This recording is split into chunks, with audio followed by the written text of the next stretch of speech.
What if the happiest day of your life turned into your worst nightmare? What would you do if, on your wedding day, your fiancé chose your best friend, right in front of you? This is my true story. And it's a love tale that will shatter your heart before piecing it back together. Join me on Love Tales by Marsquad as I relive the most awkward and heartbreaking moment of my life. This is more than betrayal. It's a lesson in trust, love, and rising above pain. When I first met Morris, it felt like a scene out of a fairy tale. He had that confident smile, the kind that made you feel like you were the only person in the room. For years we built what everyone thought was the perfect love story. He was charming, ambitious, and he always said the right things. And standing by my side through it all was my best friend, Bunmi. My ride or die since childhood, the one who knew my secrets, my fears, my dreams. When Morris proposed under a canopy of fairy lights 2 years ago, Bunmi was there cheering the loudest. That night I cried tears of joy. Life felt perfect. I thought I had it all. The man of my dreams and a best friend who was like a sister. We started planning the wedding of the century. Everything looked like a Pinterest board come to life. Bunmi offered to handle half the planning. "Girl, you deserve a stress-free wedding. Let me help," she said with that wide, reassuring smile I trusted more than my own reflection. But soon I began noticing things that didn't sit right. At first it was small. Too small to question without feeling crazy. Morris and Bunmi started spending more time together under the guise of helping me. He would call her late at night about venue choices. When I walked into the bridal boutique one evening, I found them laughing at an inside joke. They stopped abruptly when they saw me. I shook it off. After all, these were the two people I trusted most. What could possibly go wrong? Something inside me cracked, but I forced a smile. "Okay," I said softly. "If you say so." But deep down I knew there was more. That night, unable to sleep, I went through some of the wedding plans Bunmi had sent me. That's when I found it. An unopened letter tucked inside one of the vendor envelopes. The handwriting wasn't hers. It was Morris's. The note was brief but devastating. "Can't wait to finally tell her the truth. After the wedding it'll be you and me. No more hiding." My hands went cold. You and me. Who was he talking to? Was I marrying a man who was secretly in love with my best friend? I couldn't confront them yet. I needed proof. I needed to know if I was crazy or if my worst fears were real. The next day, I confided in my cousin Titi, the only person I felt I could trust. She suggested something that made my heart race. Test them. Push them into a corner. If they've got nothing to hide, they'll prove it. But if they do, you'll know. So I came up with a plan. I told Bunmi and Morris separately that I was thinking of postponing the wedding because of financial stress. Their reactions shocked me. Bunmi panicked. "No. You can't cancel it now," she said almost desperately. And Morris? He looked relieved for a split second before quickly covering it up. "No, babe, we've come too far. Let's just get married," he said. But I saw the flicker of something in his eyes. Was it fear? Or guilt? That evening, I overheard a phone call Morris thought I wasn't around to hear. He whispered, "We have to be careful. She's suspicious. Just 2 more weeks and everything will fall into place." My blood ran cold. He wasn't talking about me. He was talking about me. And Bunmi's name flashed on his phone seconds later.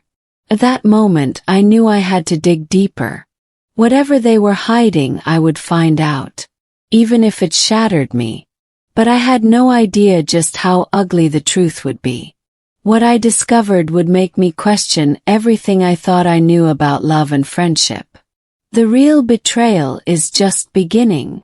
I wanted to believe that my fears were just wedding jitters. Everyone says the weeks before a wedding are stressful, but this felt different. Morris's phone calls at odd hours. Bunmi's strange disappearances. The nervous glances they exchanged when they thought I wasn't looking. The more I watched them, the more I felt like an outsider in my own love story. One night I stayed awake scrolling through my phone, unable to sleep. A notification popped up from Morris's Instagram. A photo of him and Bunmi, taken late at night, captioned, "Late night wedding prep with my favorite girl. #ride or die." The comments were filled with heart emojis. People assumed I was his favorite girl. But I knew I hadn't been there. My chest tightened. Were they mocking me publicly? Or was I overthinking? I decided to test Bunmi again. The next day I casually asked, "Hey, where were you last night?" I called. She didn't blink. "Home sleeping." Why? Her lie stung like acid. And Morris? When I asked, he said, "I was with the guys. Stag night planning." Both lies. Both coordinated. The cracks were widening. Still I kept quiet. I wanted undeniable proof. So I started digging with Titi's help. She went as far as following Bunmi one afternoon. What she saw made my blood freeze. Instead of heading to the bridal boutique like she told me, Bunmi met Morris at a small cafe outside town. They sat side by side, talking intensely, their heads close. Titi swore she saw Morris hold Bunmi's hand across the table. That night, Titi showed me the photos she took with her phone. Morris's hand on Bunmi's. Bunmi smiling in a way she hadn't smiled at me in months. I wanted to scream, to cancel everything, to run. But I couldn't. What if I was wrong? What if it was just innocent? I told myself I'd confront Morris that night. But when I got home, something happened that stopped me cold. A wedding gift had arrived early. An anonymous box. Inside was a white silk robe and a card that read, "You won't need the dress when the truth comes out. A friend." My hands shook. Who sent this? Who knew? Was it a warning or a cruel prank? The walls were closing in. And the whispers between Morris and Bunmi were growing louder. Later that night, I overheard another phone call. Morris's voice was urgent, almost panicked. "She's starting to suspect. We just have to hold it together until the wedding. After that, there's no going back." I stepped back into the shadows, my heart pounding. What did he mean? What was going to happen after the wedding? Why did I feel like I was walking into my own doom? For days, I plastered on a fake smile, letting them think I didn't know. I played the happy bride-to-be, even as my heart crumbled. Every secret glance, every whispered word between them cut me like glass. I decided I wouldn't confront them yet. Wait. If they wanted to play games, I'd let them, and see how far they'd go. Because deep down I sensed it.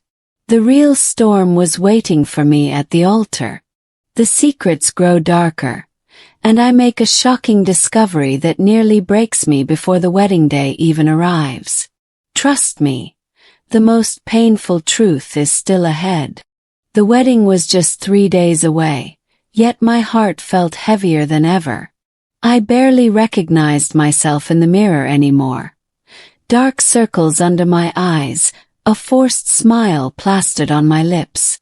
I was supposed to be glowing. Instead, I was drowning. And then, I saw the message. I had left my phone charging in the living room while taking a shower. When I returned, Morris's phone buzzed on the couch. A message flashed across the screen from Bunmi. "Can't wait till this is all over." My knees buckled. My breath caught in my throat. You and me forever. Not only were they betraying me, they were planning a life together after breaking me. Anger surged like wildfire in my veins. I grabbed my phone and dialed Bunmi immediately. She answered on the second ring, her voice sugary sweet. "Hey babe. What's up?" I wanted to scream. I wanted to curse. But I didn't. Instead I whispered, "Nothing, just checking on you." And then I hung up. That night I didn't sleep. I stayed up, staring at the ceiling, wondering how many times they had laughed at me behind my back. Wondering how many lies they told while smiling in my face. The next day Titi called. "I've been doing some digging. You won't like this." My stomach churned. "What is it?" "Morris took Bunmi to a hotel last night. I saw the receipt. He paid cash. Do you want me to send the picture?" I said nothing. My hands trembled as the photo came in. Hotel receipt. The date last night. The name on the booking, Morris. My chest constricted. I couldn't breathe. My wedding was in 72 hours, and the man I loved was with my best friend in a hotel room. That evening, Morris came home smiling like nothing happened. He hugged me from behind, kissing my neck. I wanted to vomit. "You okay, baby?" he asked. I forced a smile. "Just tired." Inside I was screaming. "How dare you touch me after being with her? How dare you smile in my face like I'm nothing?" I almost called off the wedding that night. Almost. But then something inside me snapped. No. I wouldn't run. I would face them both. At the altar. With the world watching. The day arrived, and the sky was a cruel shade of perfect blue, like the universe mocking me. Everyone said I was the most beautiful bride they'd ever seen. I smiled for photos. Posed. I laughed. All of it fake. But deep down I was hollow. As I walked down the aisle, my eyes locked on Morris. He looked nervous, almost pale. Bunmi stood beside me as my maid of honor, looking like an angel in silver satin. My angel. My betrayer. I kept telling myself, maybe he'll change his mind. Maybe he'll choose me. Please God, let him choose me. The pastor began the vows.